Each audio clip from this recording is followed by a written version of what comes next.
Something special for all of you guys out there in Obsessed Land. Today we are talking with one heck of a human. She did something that technically shouldn't have happened because of her age and demographic, and she put herself out there. Her name is Sally Prosser. She is an incredible voice lady, voice coach. You're going to fill me in on all that, Sally. Sorry if I didn't describe it correctly, but thank you so much for joining us today. Great to be here. Thanks for having me. Oh, no worries. Literally, we want to do something for you. And if we're going to do something TikTok-y, we're going to kick this off in style. Are you ready? I think I'm going to have to film this. You might have to, mate, because literally, I don't think this could ever happen again. So just give us 5 seconds. Okay. Play.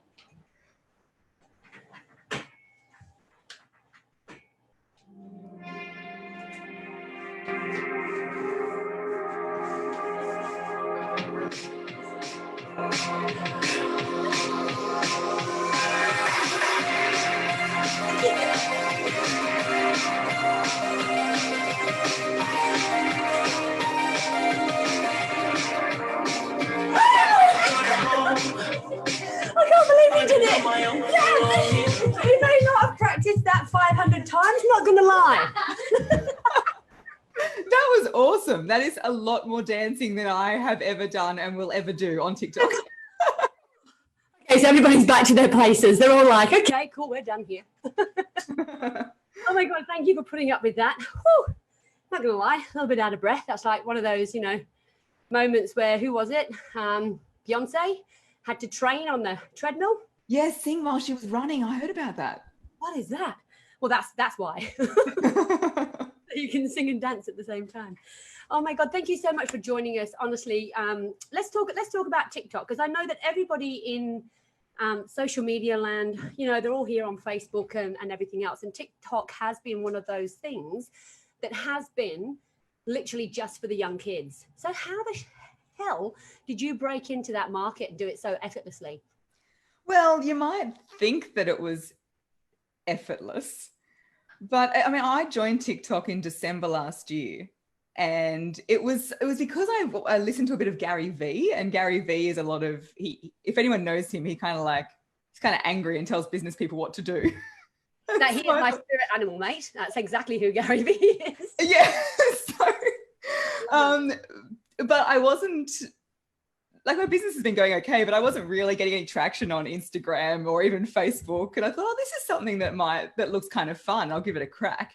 And in the beginning, the TikToks I made were literally just me trying to work out what it was, all of the things. And so that was in December. And then I was just posting here and there, here and then. And then I set myself a goal. I said, if I'm going to do this, I'm going to post every Friday. I'm going to make a TikTok every Friday, which is just so funny because now I have to post 2 to 3 times a day. Yeah, literally. And that is something that Gary Vee talks about, right? Yeah. But I was back then I was like, oh no, once a week is probably just enough for me. Right. And then it was a Thursday, end of February, I had been working all day and I just threw up my phone, didn't even brush my eyelashes, as the good people of TikTok have pointed out, and did this video about 3 things that are annoying about speaking. And I guess I knew they were kind of young kids. So I thought, I'll talk about the rising inflection, and I'll talk about vocal fry, and I'll talk about saying like, So it was a bit of a fun kind of educational thing. And that went off. And at the moment, that's hit 1.3 million views. And so that started the virality and sort of taught me what they were looking for. Yeah. And so then from that day when I posted that video, I had 45 followers, and we're about 6 or 7 weeks in, and I've just passed today 46,000. Holy something. Shit. I'm covered in goosebumps because you totally get it. And this is what a testament to, it doesn't matter what platform it is, as long as you take the time to study it, understand it, and listen to what they want, it doesn't matter what age. And it actually does do my head in when people say, look, it's just for young people. It's absolutely not. You're proof of that. Not that you're not young, but Oh, well, the kids say, okay, boomer, and they call me Karen a lot, but I find it endearing. I don't worry too much about that. But I think one of the reasons that I'm having so much success with it is because people do think, oh, it's just for kids. Oh, it's just fun. And a lot of the people who follow my TikToks, it wouldn't even enter their mind that I'm doing it to support my business. You know what I mean? They just think I'm just on there telling them how to pronounce things for fun. Can you actually do that though? Because actually, like that, I found that so funny, and I'm just getting so true. At the end, you go up with the questions. Can you? The question thing, yeah. I mean, and this is the other thing. Like some of them, if I was going to do a university lecture in something, there's more to it, and there's technicalities, and there's more rules, and But with TikTok, my goal is just to get people to start thinking about their voice and thinking about the way that they speak, and the fact that they're engaging with that is what makes me the happiest. Oh my God, I think I might need you. I feel like I'm where am I buggering it up? You're like, listen, you speak too fast, you ramble. Well, what I'm noticing as well, even on TikTok, is what I'm a big believer in is it's about the relationship you have with your voice. It's not going to be the same every day. This is one of the reasons I read why people don't record their songs in a studio in one sitting. Yeah, wow. Sorry. They do it in one sitting. They don't go back the next day because the voice can sound a bit different. Yeah, right. Yeah, something like that. Maybe it's just the recording studio fees. Probably. Yeah, and so I'm just about, I mean, you should hear me on a Sunday morning, or actually with this going on, any given morning. I'm drinking more than I should be. I suppose everyone's doing a bit the same. Bored. Yeah, exactly. But it's about, your voice changes, it sounds different, and just starting to think about that is what I want. Oh, on that, can I, with COVID, like obviously this is, you say like in the last 6 weeks, because I mean, we've still been in COVID the last 6 weeks. Do you think that maybe that has contributed to your inspiration and your willingness to be able to kind of like delve deep into TikTok, but also the fact that there are so many people now on their devices? Do you think that could be it?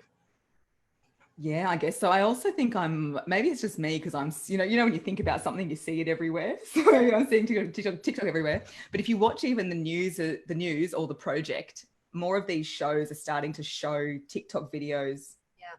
Like they used to show, this went viral on Facebook, this was on Instagram, but now this is on TikTok. Yeah. That's why it's so important. Do you know when literally I'd be laying down, like chilling out with the kids or whatever have you, and I'm just thinking, what is that noise? Like, da, da, da, da, da. And then that's just the song for the moment. But back then it was a constant, why are you constantly listening to the same bloody thing? And that's what got my attention. I said, what is this TikTok thing? And then I did the same thing. I'm like, I'm going to get on TikTok and figure it out. And then I kind of like lost patience with it. And I think that's what a lot of people will do. We've picked it up again since, and I help my girls and everything else, and they're looking at the likes and the shares, and they're trying to figure it out too. So like you said before, that the kids can be brutal. Yes. And look, I shouldn't just say kids, because I think that there's the main demographic is, I think, 16 to 24. Yeah. But there's also, you don't, in the analytics, you don't see people's ages. So I don't actually know the ages of the people. I know the gender breakdown, but you don't get to know the ages. And yeah, a lot of people like telling me straight out that I'm wrong. And clearly not. Who do you think you are? And all these kind of comments. And I don't know, I think overwhelmingly it has been positive. Yeah. And like I did say in one of the TikToks, in a way, it just makes me feel a little bit more famous. I suppose I just keep thinking, my friend just says to me, just think how much hate Kim Kardashian gets and think how much hate Oprah gets. No, right? And actually, when you got haters, you've made it. That's what they say, apparently, but I don't know. I don't know if that's true or if that's just something that people say when they get haters. Yeah, I think that it's like anything. When it becomes personal is when you go, oh, you're an idiot. What would you know? I know. How did you get into? Because you tell me a little bit about your background. How did you get into voice? You're a voice coach, right? Yeah. Tell me how that came about. Voice coach / glorified speech and drama teacher. But I started when I was younger. I did speech and drama exams, and so I studied right up to licentiate level, going on stage and saying poetry and all of that. And I ran a little studio in the front room of my parents' house, which was great. Yeah. Then at uni, I did law and journalism. Oh, wow. Yeah, but with law, it was very, very clear that the type of bar I was going to end up at was the one with happy hour. So true. true. Yeah, so then I followed journalism and I read the news on a local radio station, and then I worked in television news as well, did a lot of news reporting. And then I crossed to public relations. And I was actually you're in Brisbane, I was one of the spokesperson for the city's water and sewage company. Wow. And yeah, if you can sell it, you can sell anything, right? Correct. And yeah, and so then it was when I was in that corporate area that I realized that when you're in journalism, a lot of people are confident, they have good voices. But in the corporate world, I realized there were people that couldn't even speak up at meetings, that were stressed about PowerPoint presentations or just delivering terribly boring ones. And so it's about almost 2 years ago, I decided to leave and package all of that career background into what I do now. Wow. And literally that was just like a decision, or you just went, nah, this is it? Was there not like was it literally just from listening painfully to people struggle? Well, I guess it was a bit of a side hustle in the beginning. So I'd see people for one-on-ones while I was still working my full-time job. The moment was probably when my CEO, she asked me to MC the National Water Conference. I think she was the chair of it or something. And I found myself at the entertainment center with, lights and all these people. And I was like, oh my gosh, thanks, Mum, for putting me in the Eisteddfod because I was like, I can do it. Anyway, and then after that, she said to me, oh, Sal, you should do that full time. Wow. And then I was like, yeah, she's probably right. And at the time, no kids, no pets, no boyfriend. And I thought, well, if it all goes to, what's the word for it? If it all doesn't work out, then I'm the only one that's going to suffer. And I thought, well, I lived on goon and 2-minute noodles all through my uni days, and I was perfectly happy. So I didn't know what could go wrong. Goon and noodles now. I don't know what you're talking about. Exactly. But it's totally taken off. And I think it's because voice is so important no matter, well, like I say in my podcast, it's unless you've sworn a lifetime vow of silence, then this stuff can relate to you. And I work with executives, but also people who want to be Pilates instructors. Yeah, right. Or have to speak at a wedding or a funeral. So what kind of techniques? Like I'm just like in my head, I'm going, because I'm thinking, oh, maybe I need it. Maybe I need it. I probably do. And you're probably at the end of this, I'll be like, listen, I need your details.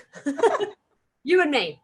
Well, my number one rule is I don't give advice unless it's asked for, which is probably one of the reasons I'm upsetting so many people on TikTok, is because I just come up on their For You page and then tell them things they never asked to be told. Actually, you're so good. And you're literally saying to all these TikTokers, listen, this is how you do it. You're like the mum of TikTok. And all my more angry ones are the ones that go more viral. So funny. Oh, it's good. I mean, stick with what works, right? So do you have children now? No. You've got dogs? No.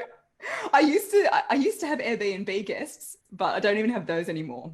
No. Where do you live? Are you in Sydney? Tenerife in Brisbane. Oh, that's right. Bloody hell. Like a freaking goldfish.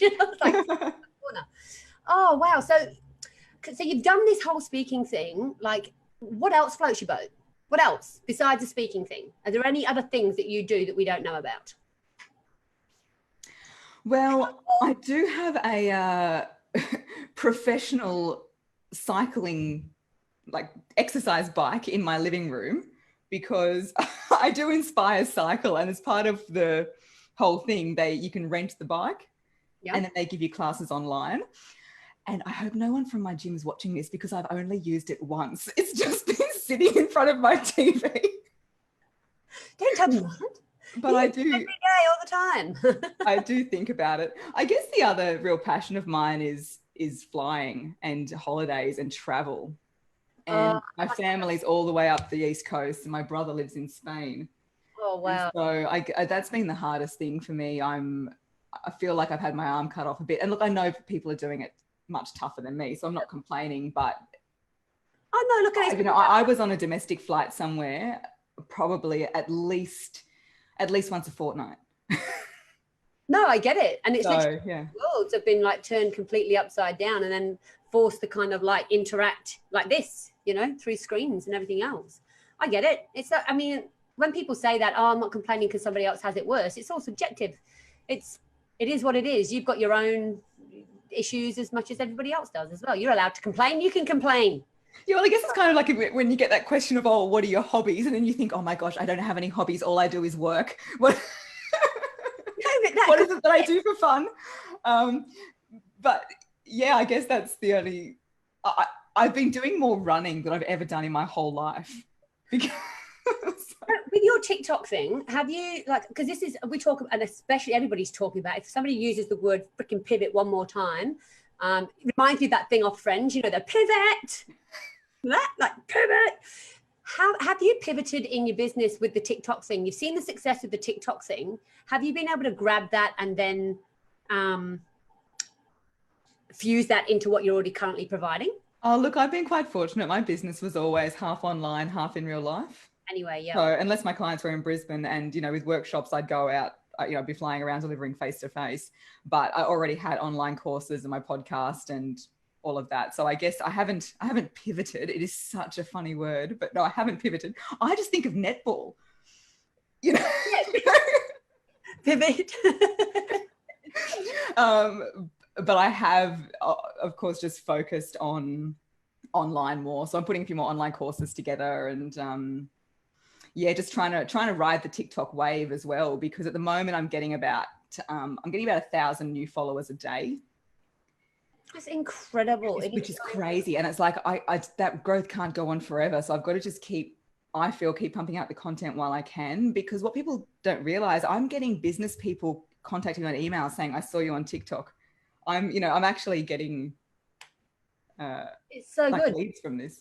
And but look, people that are just popping in and out of this, obviously live, looking at whatever have you, we're talking about TikTok and how you've managed to grow from literally nothing in 6 weeks, nothing, to 46,000. Is that right? 46? Well, I'll tell you what, I've got a couple that are going quite viral at the moment. 46.7. That's insane. So have you worked some sort of figured out a TikTok algorithm? Is there a secret?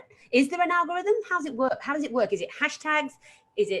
Tell us your secret recipe.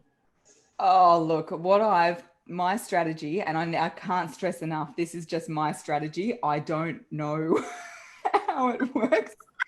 But I have been given a TikTok manager. So TikTok got in touch with me and said, we love your stuff. We want to give you a creator thing. And so what they do is they give me the calendar of what's going to be trending ahead of time.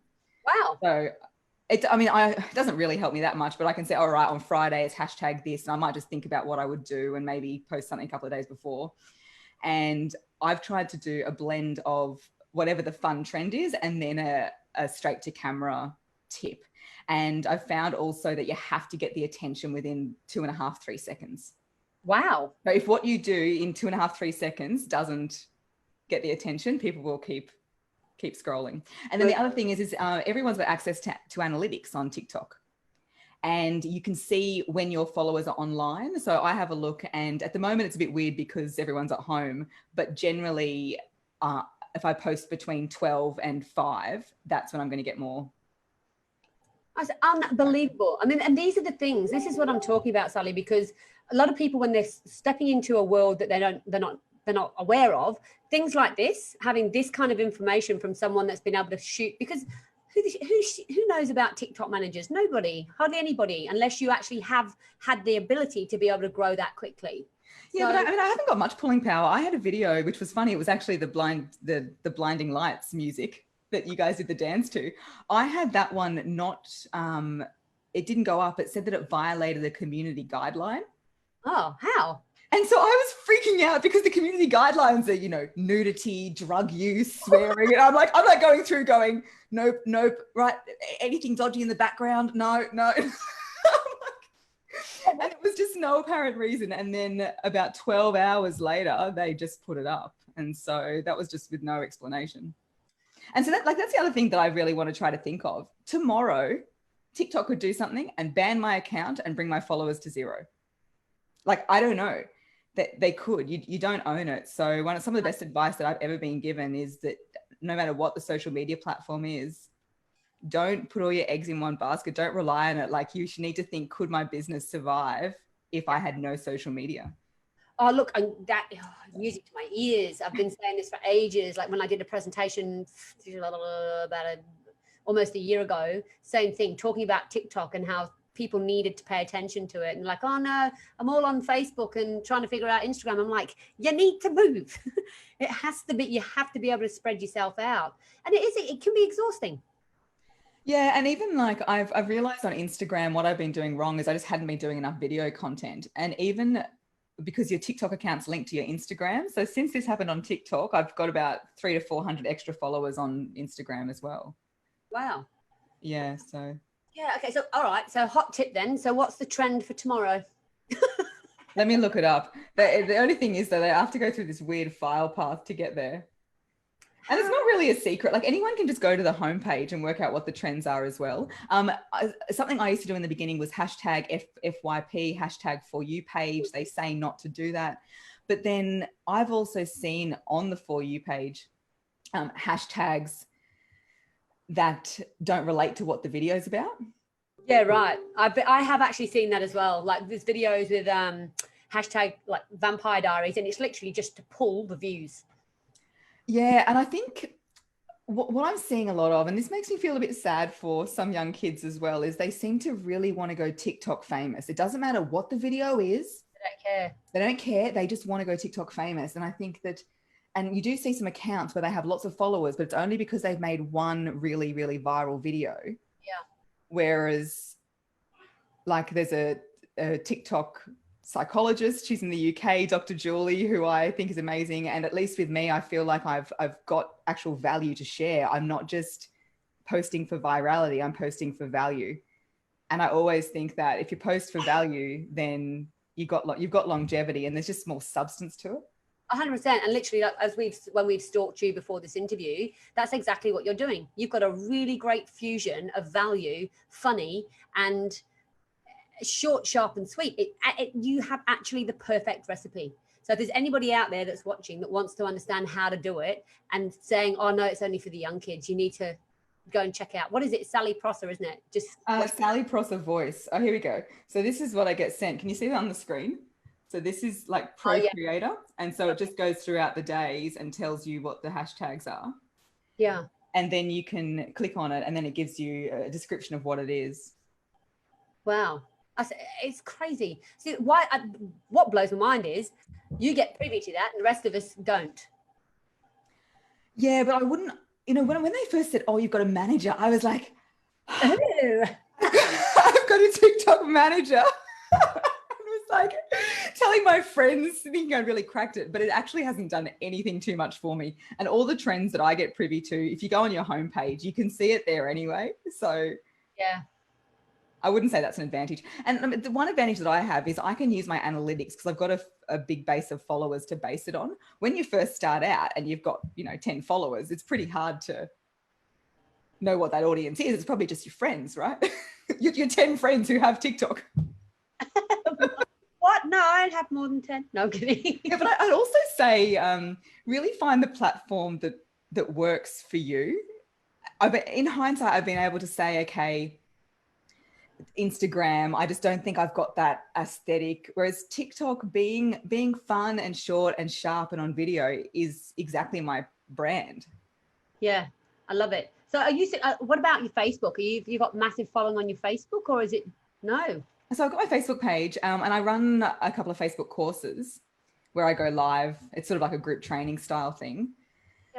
But my Facebook page, not really. I think that, and again, you know more about this than me, but you can't get through people's feeds when you post on your business page without paying. No, it's annoying. That's why a lot of us go to groups. And look, that's the same. That's why we've started, and we were talking about this just before we came into the chat, but that's why we started Obsessed. And if we were going to do that, we have a page. And if you want to promote that, you do have to pay. It's just the way it is. I mean, I get it because Facebook is a business. I get it. And if you're running a business through their business, I totally respect that. But the group is a way where you can still have the engagement and still do the cool things.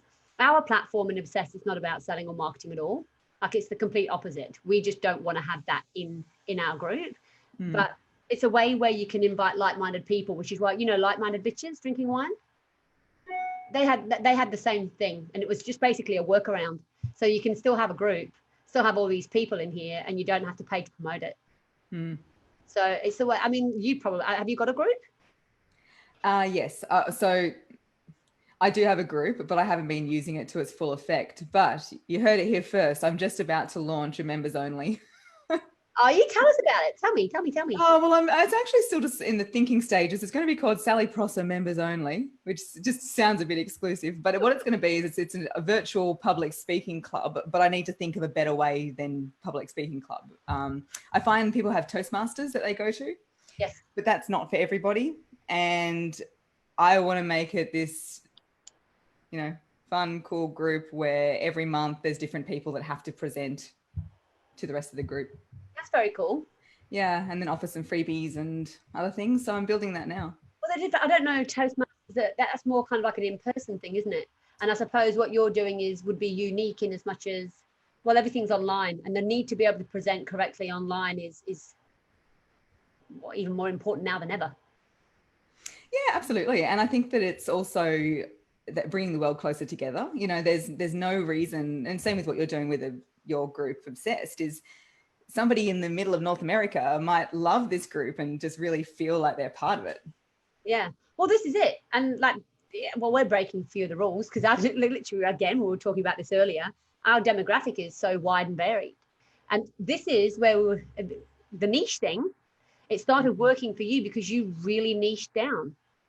Yeah, but it's interesting you say that about audience, because people always say to me, who's your target market, Sal? Who's your target market? And to be honest, when I first started the business, I thought it would be people like me. I thought it would be, young 30-year-olds. Well, I don't know if that's what we can say, but similar to me. And it's crazy. I'm running an online 6-week voice makeover at the moment on Facebook. Yeah. I have a 17-year-old schoolgirl and I have a 78-year-old retiree male. Like I've got every single different ethnic background, every different age, every different gender. Like I can't, and this wasn't, these are the people who bought the course. It was so varied. And so I figure I'm not going to niche with the demographic. I'm going to niche with what my content is and whoever's attracted to that. Yeah. So do you specialize in online? Is that it? Like, or is it like you literally, well, again, it's not, it could be for anybody that's wanting to speak at a wedding or. Yeah, so the 6-week voice makeover course, I specifically made it as these are the foundations of voice and presentation, no matter what speaking scenario you find yourself in. So that seems to have worked. Give me some online coaching. Yeah. I'm just throwing it out there. When I get interviewed, I do a lot of How do I avoid that? Well, first of all, I'd say it's recognizing what your filler word is. Mine is, or so. No. So it's recognizing what it is and also when you use it. So you're saying, I say when I interview people. And then the first, I also say I'm not the and ah police. I always think that you're better off having fillers and sounding fluent than really never saying a single filler word. I reckon just watch out for saying ums and ahs at the start of sentences. Yeah, right. Fair call. Because it kind of sets it up for being uncertain, and it can be more habit. I was getting a coffee the other day and they said, what's your name? And I said, Sally. When you catch yourself doing things like that, you realize that it is more habit. Yeah. And yeah, I've got a TikTok about this actually. You imagine that you've got like the lotto balls above your head. Lotto balls. And what tends to happen is as soon as one ball comes down, we shoot it out. And as soon as the next ball comes, we shoot it out. And that's why we give fillers, because we're always just waiting for the next ball to drop. But if we can get into a habit where we let each of the balls drop and then deliver. Right. And that's actually that's being confident and okay with pauses and silence. Absolutely. But even that technique can just be a pretty short amount of time.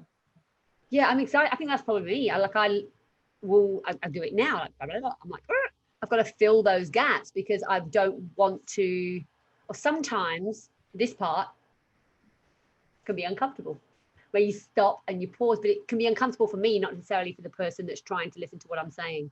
Or because you come from a loud family and everybody wants to talk at the same time and they're all used to interrupting you.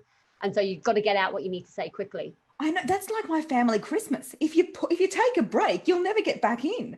Bam, they're in. The other thing to remember, and this goes for online or any type of communication when we're in person, the phone can be a bit hard. But even with video, we can communicate with our face, with our hands, even if we're not speaking. Yeah, right. And so the gaps don't always have to be filled by sound. Well, that's a good one. I could be like, oh, okay. Doesn't work, does it? And just be forgiving. Don't be too hard on yourself. It's like ums and ahs aren't it's probably the most frequently asked question I get. Sally, how do I stop saying and ah? But it's not the biggest issue, I think. You know, nobody ever says anything to the only person that actually ever says anything to me is my mother. Oh. That was a great interview, Hales. You need to say less ums. I'm like, Oh, mums. Mum, maybe that's it. That's where it's coming from. Triggered. Oh, look, you are so awesome. Like literally, and it's so refreshing. It is so nice, Sally, to actually talk to somebody that has taken the time to actually get to know something that seemingly is beyond where you shouldn't really be. And look, you said before that their kids are saying to you, who do you think you are? Like trying to be like, almost like this is our playground, not yours. And it's nice to actually put yourself out there. So that's pretty brave. Do you feel like it was a brave thing that you've done? I don't feel brave necessarily, but I do think that, and even if it's a subconscious thing, as in Australia, but we love tearing people down who've built things up. And I think it's easy. It's easy for me in a way to say, oh yeah, I just jumped on TikTok and before I knew it, I had 45,000 followers. Like, no, I actually joined it early, like last year. And also I've been posting on every social platform every single day for almost 2 years.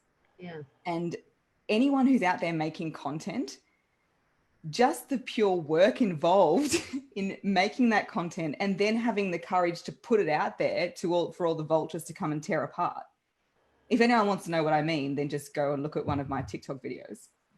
The one where I suggest how you can pronounce Australia. Yeah. And all I do is base it off like the Australian dictionary, which makes me sound like a mega nerd. But I love it. But people love to tell you that you're wrong. And a couple of people have been surprised when I've responded. They've been like, oh my God, she's a real person. Yeah. She's written back to me. And I think that we forget that. We think, oh wow, they got so many followers. And you can see it on TikTok, because the most famous TikToker is Charlie D'Amelio. Yeah, Charlie D'Amelio. And there is so much mean stuff there about Charlie. It's crazy. It's like, it actually drives me nuts. And anyone that says that, I'm just like, listen, if any of you did a third of what she did, or a quarter, or even a minuscule amount of what she did, it would blow your mind. And I know, and people say, she just does dances and she just mucks around, and she just does that. I would just challenge anybody who has that thought. You get out there and you create content and you create a following and a brand to get that level of people around you, and then you can comment. Oh, it drives me absolutely to distraction. And there's no need for it. You just don't need to do it. It's not, just respect what other people have done. But I suppose, Sally, like from the outside looking in, and people that actually don't understand what TikTok is and how to do it, again, like even just the people that don't understand it, just open the app, try and work your way around the app, then tell them that then have the opinion that she's just doing this and just doing that. It's almost like you have to become a video editor. And you have to think about the music and the stuff and the things that you're doing. And not all music, because you don't necessarily use music with all of yours, but you have to think about it, put it together, stitch it together, and then think about the hashtags and how you're putting it out there and the right times and all that kind of stuff. So, man, I've got no time for that. No time for that kind of energy. Yeah. It drives me up the wall when people say things like that. Literally, I don't even know where I was going with that. I was waffling and I came to a point and then I was like, that's a good thing to say, and I forgot. Yeah, but it's right. And some of the trends that I do, they take me, I have to do them in 3 different shots, and I have to think, right, I'm going to get this from behind, this from front, and then do this and then do that and light it this way. And luckily I've been, I've used to be a journalist, so I know a little bit, tiny bit about. I'm saying that not being sarcastic, because I never shot, but you get to kind of understand how to put a basic story together. Yeah, exactly. And it does take effort and energy. And literally people like Charlie, do you imagine to like come up all the time with that much. I know that right now, obviously, she's going to have a team of people behind her. There's no way she could just be doing it all by herself. And yeah, so to give you an idea, I've just hit, as I said, 45,000. And this morning I actually had a little bit of a meltdown because no, it wasn't a meltdown. That's an exaggeration. Before then, I was able to like people who commented on my videos and even send responses, you know. But this morning I woke up, did the bad thing, rolled over, got my phone. First thing I did. Yeah. Yep. I was liking and responding to comments, some good, some bad, without even looking up for 1 hour. Yeah. And I'm like, I can't, I'm busy. I've got other things to do in my business. Do I really, if it's 1 hour at 45,000 with Charlie D'Amelio, she's got millions. Like there's no way that she would even be able to engage. And and you know what's going to happen, because I've seen this as well. I'll get to a point where I can't respond to people just because I need to eat and live. And live your life. Live my life. And then people will say, oh, she's a bitch, she doesn't respond. Oh, again, Gary V, you and I think we're on the same page with this. I love Gary. I think he's incredible. And a little bit of what he says. For the first 4 years, he responded to every single message. And that's what it takes. You have to respond to people, because they're putting something out there and then somebody commenting on it and you not responding is the physical equivalent of someone saying something to you and ignoring them. It's rude. Yeah, it's really hard. So Charlie, she's got 48.1 million followers. Wow. Could you imagine? She'd have a whole team. And look, the amount, have you figured out, are you monetizing TikTok at the moment?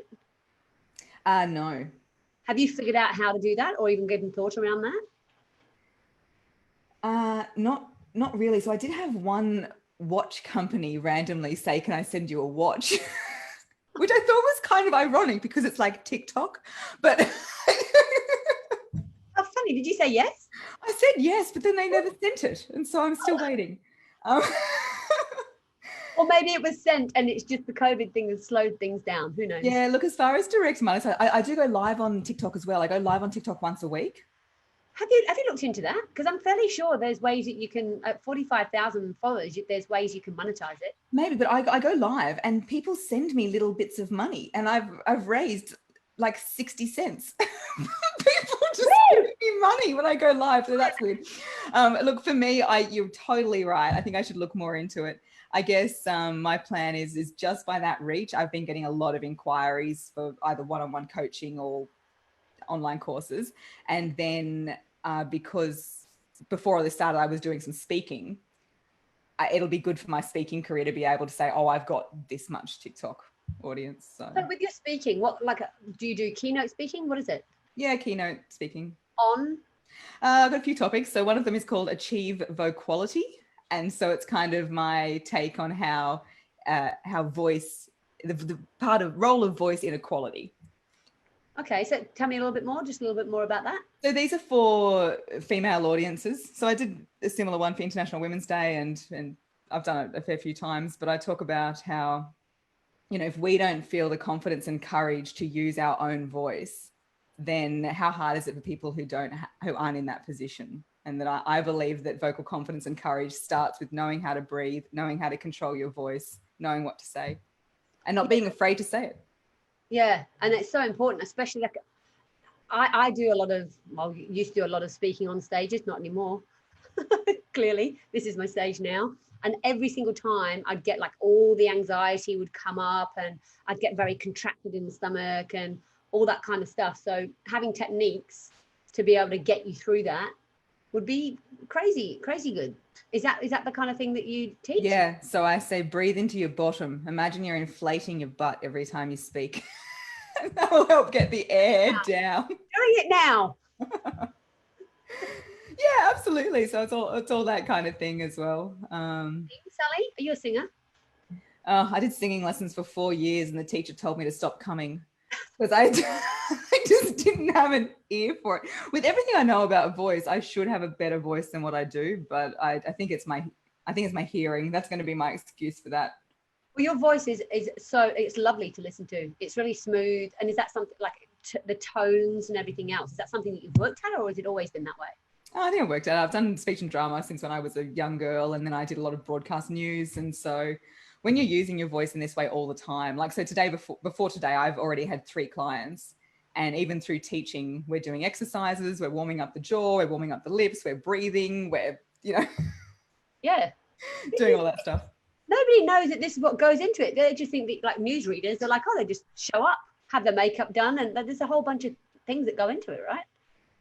Yeah, absolutely. You've got to have I compare voice to wardrobe. And the reason I compare it this way is because a lot of people challenge me on authenticity, and they say, why do you make people put on that voice? And what's wrong with people's natural voice? And they think I'm trying to like give them a voice or change their voice. And I say, no, it's not like that at all. As I want you to picture your wardrobe and imagine you only had one outfit to wear everywhere you went for the rest of your life.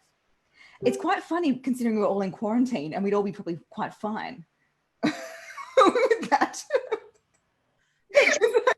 Tops needed. Only. Yeah, we'll be like, let's imagine we're back in the normal world. Say it was gym gear. Yeah, okay, you'd be fine going for a walk or going to the gym, but would you be as effective as you could be at work, at a ball, in other places? And I say voice is the same. All we want to do is create range.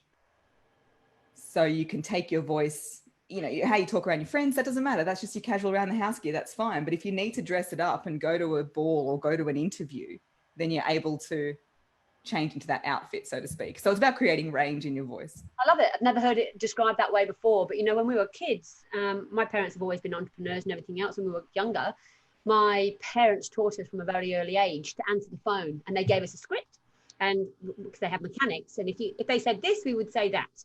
And literally, my mother would be very full on about your telephone voice. That's so funny. So funny. Like, and we were 7, I'm not even joking. We were 7 years old answering the phone, reading off a script, and thank you for calling Phone Tune, Hayley speaking. And you say, and you have a telephone voice. Like how you talk around with your friends or whatever, but like when you pick up that phone, I always smile. That's the first thing I do. Thank you for calling the Mud Hospital, Hayley speaking. Excellent, yeah. And then, because you can hear a smile through the phone, you can hear it, and it also changes your attitude, especially because you don't know what you're going to have on the end of the phone. You don't know what you're going to receive. An angry customer, it just sets the tone, So I've never really heard it described like that. I like it as a wardrobe. Yeah, well, I say you want to be able to take your voice. I don't know if you know what a bolo is. Maybe it's a bit of an Australian word. I did a TikTok and people didn't know, but it was like, I say you want to go from the bolo to the boardroom. So like the local bowling club. Oh, yeah. I was going to say, is that like a bolo? Is that a job? Like, what? It's so funny. Sorry, because people didn't even know, but I say take a voice from the bolo to the boardroom. So you're able to switch it on, switch it off. And so when I work with young girls and they say, well, I like saying like, and who cares if I say like all the time? Yeah. And I say, well, that's absolutely fine. But when you go into a professional setting where, how do you think that could be perceived? And I put it back on them. I say, what do you think that could mean? Oh, it could mean that. But then I don't care what people think. I get that a lot, but then it's like, well, actually we do. As humans, what we wear and the way that we speak and the way that we present ourselves online, by what we write, everything is we're constantly doing PR for ourselves without us even realizing. Yeah. And look, I suppose that comes down to how much you value your offering and how much you value with what you've got to offer. And you should care what people think if you care enough about your value and your offer. Because if it means that you just deliver your tone or you change the way you're delivering something so that they can receive it in a better way, so that you can reach more people, help more people, and do the things and the stuff and the things that you want to give to them, then look at it that way. Yeah, you're absolutely right. And it's the same thing with voice. I say in lots of ways, your voice isn't about you. It's about people that you're speaking to. It's about your audience. Yeah. Because how you came on here and you're like, hi. That would be weird. Well, I could be, but like it's, see how I'm saying all the time? I always say, it's not good. It's all right. I say to people, it doesn't matter if you can't give a great PowerPoint presentation or you maybe botch an interview. Really, what this is about is if someone you love dies, are you going to be able to stand up there and deliver a eulogy you're proud of? If someone you love gets married, are you going to be able to stand up there and give a killer wedding speech as a gift to your friend? I've been to weddings where people have stood up and said 2 words, shaking in their boots because they've been so scared of public speaking. It's just such a missed opportunity to be able to give a gift of to someone you love. I mean, what about, a parent lacks the courage to speak up for their kid getting bullied because they're too afraid to go into that situation? And I know I'm getting a bit passionate here, but that's what it's really, voice is about those moments that really matter. And that's why I really believe in what I do.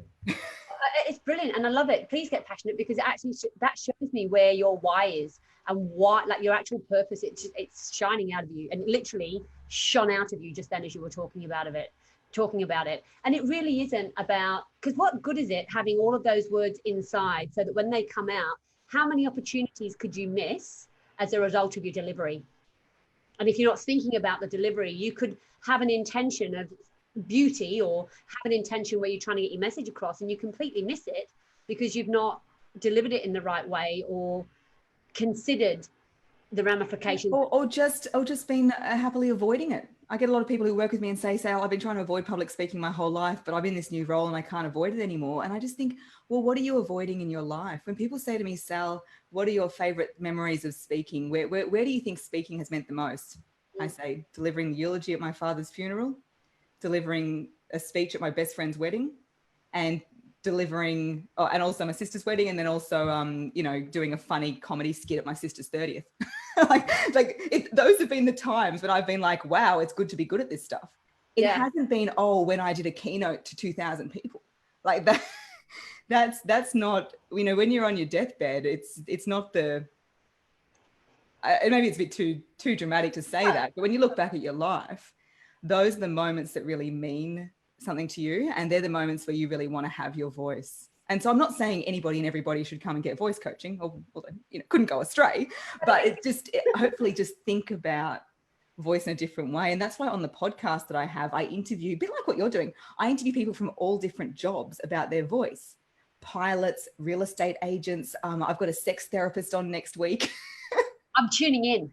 Yeah. And so she's talking about, and it was interesting, she was saying with lots of couples, one of the biggest complaints that they get is that their partner isn't vocal enough during sex.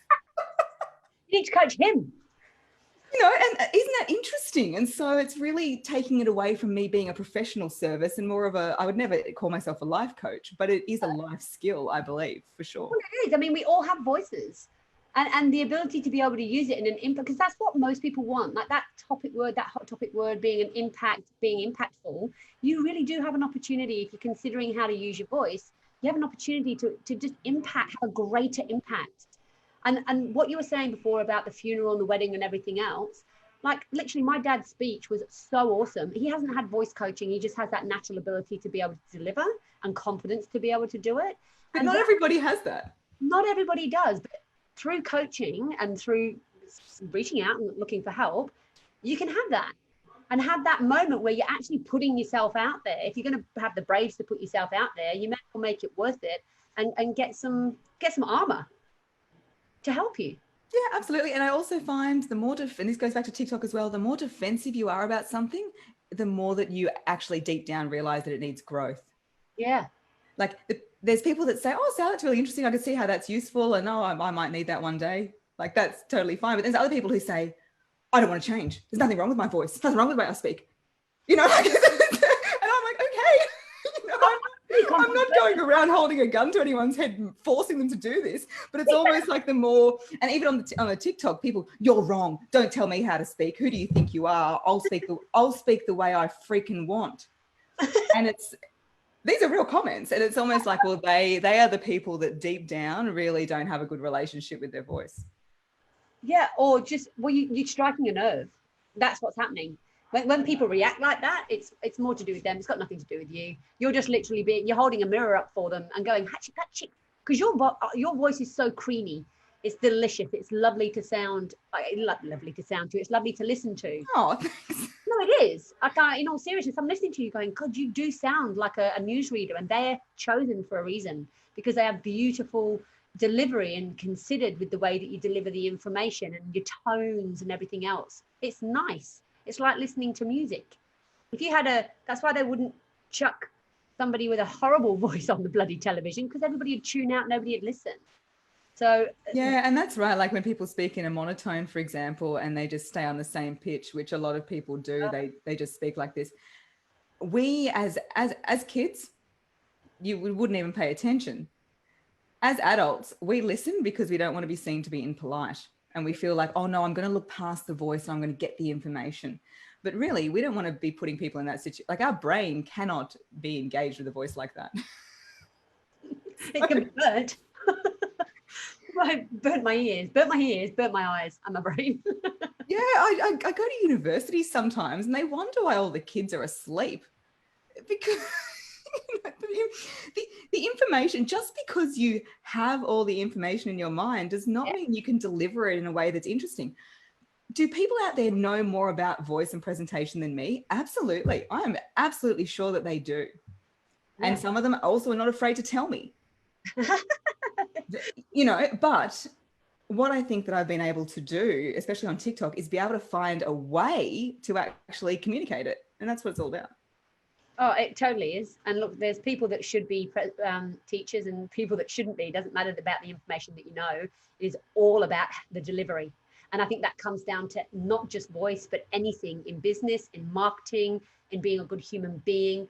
Everything is about, you can have an intention for something or want to do something, but how you deliver that is how you're going to be remembered.